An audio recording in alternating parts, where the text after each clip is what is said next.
স্বামীর সাথে একটু কথা কাটাকাটি লাগলেই বাপের বাড়ি ফোন দিয়ে স্বামীর নামে বিচার দিতেছেন, তাই না? 2 দিন পরে তো আপনারা স্বামী স্ত্রীরা ঠিকই মিলে যাবেন, কিন্তু আপনার স্বামীকে যে বাবা মায়ের চোখে খারাপ বানাইলেন সেটা তো আর কোনোদিনও ভালো বানাইতে পারবেন না।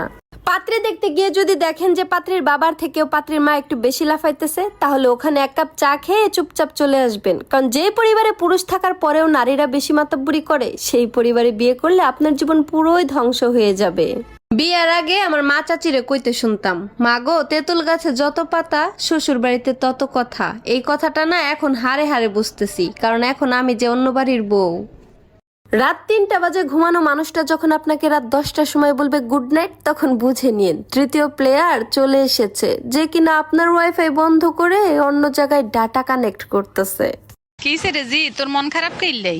মা এই বাড়ি থেকে আর একখান কামও করণ লাগে না। অনজামের বাড়ির যে ব্যাগ কিছু হয় নিজে করণ লাগে। কি এর কস তোর জামার গো বাইত কোনো কামের বুয়া নাই? কন্যাই আইব কামের বুয়ে হিগিন কি আর কোয়ালে আসেনি। কাম কি তুই ব্যাগ গাইন করবি নি? তোর নন্দারে দিয়ে কিছু কাম করাইতি হেরাচ্ছা।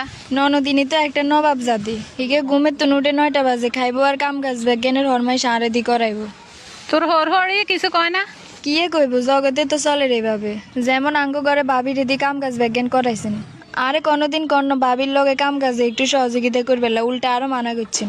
নাজাম এগো বাড়ি তো একই অবস্থা হরি বইছে। হরিয়ের ননদে কামের অর্ডার দের আর ব্যাগেন আয় করিয়ের। বাপের বাড়িতে ঘুমের তো নুটটাম 9টা বাজে আর উঠি 6টা বাজে। আর জামাইগো বাড়িতে রাত হইতে কাম শুরু। বল তো আই না করি এলেছি।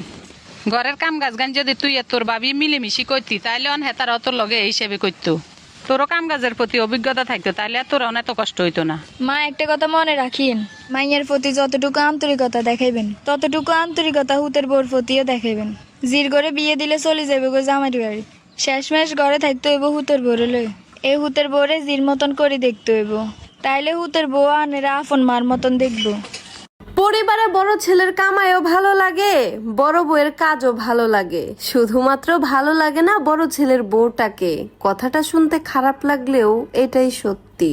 কিছু মাইয়া মানুষ আছে যারা স্বামীরা একটু রাগ করলেই অমনি সাত করে ওঠে। একটা কথা মনে রাখো বোন, সূর্যের তাপ আর স্বামীর রাগ দুইটাই কন্ট্রোল করতে শিখো। কারণ সূর্য না থাকলে যেমন দুনিয়া অন্ধকার, তেমনি স্বামী না থাকলে জীবনটা অন্ধকার। ঘরের দরজা জানলায় যদি আপনি 2 দিন পর পর তেল না দেন, তাহলে দেখবেন কেমন জানি করকর করকর করে আওয়াজ করে। ঠিক তেমনি সম্পর্কের মাঝখানে যদি আপনি এফোর্ট না দেন, গুরুত্ব না দেন, সময় না দেন, তাহলে আপনার সম্পর্কে তো ক্যাস ক্যাস হবেই। তাই সম্পর্ক ঠিক রাখতে গেলেও তেল দিতে হয়। বাপের ভাই চাচা আর বাপের বোন ফুপু, এই 2টা মানুষ যদি না থাকতো তাহলে তো বুঝতেই পারতাম না যে মির্জাফর কাকে বলে। জমি ভাগ করার সময় যদি তাদের অংশে একটু ঘরের জায়গা পড়ে, তাহলে পুরো ঘরটাই ভেঙে দিতে হয়। আবার সেই ফুপুরা বাড়িতে আসলে জামাই আদর করে খাওয়াতে হয়।